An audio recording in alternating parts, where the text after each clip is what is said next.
Iran और Israel के बीच 13 जून 2025 को जो जंग शुरू हुई थी, 13 जून की सुबह इजराइल ने ईरान पर हमले किए। इजरायली सेना की ओर से बताया गया कि उसने ईरान के परमाणु ठिकानों को टारगेट किया है, क्योंकि ये इजराइल की सुरक्षा के लिए बड़ा खतरा थे, जिसके बाद दोनों ही देश युद्ध में कूद पड़े। ईरान ने इजराइल की राजधानी तेल अवीव तक अपने मिसाइलों से वार किया।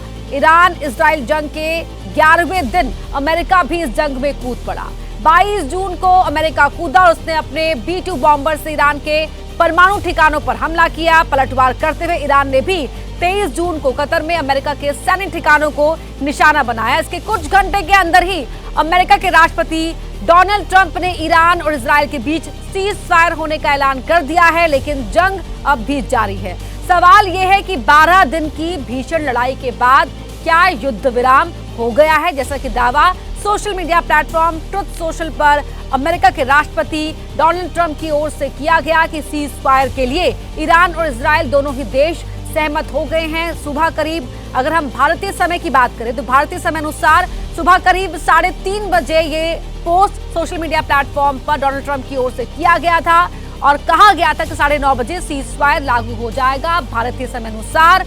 लेकिन अभी भी इजराइल कह रहा है कि ईरान की ओर से लगातार उस पर हमले किए जा रहे हैं। तो क्या जो सीज फायर की बात कही गई थी, उस पर दोनों ही देश जो सहमति होने की बात कही जा रही थी, उस पर कब तक अमल करेंगे, ये सवाल बना हुआ है।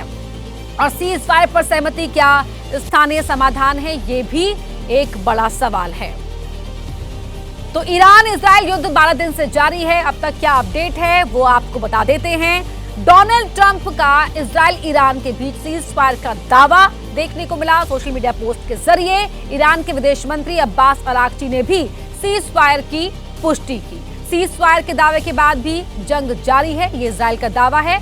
इजराइल कह रहा है कि ईरान उस पर अब भी मिसाइल से हमला कर रहा है। तेल अवीव में हमले का अलर्ट बज रहा है, अलर्ट जारी किया गया है, सायरन बज रहे हैं। ईरान ने इससे पहले कतर में जो US एयर बेस था उस पर हमला किया था और वहीं इजराइल का सीज फायर पर कोई बयान नहीं आया है। हालांकि एक रिपोर्ट के दावे के मुताबिक ट्रंप ने इजराइल के PM नेतन्याहू से सीज फायर को लेकर बातचीत भी की थी। ये बड़ी खबर आपको बता रहे हैं।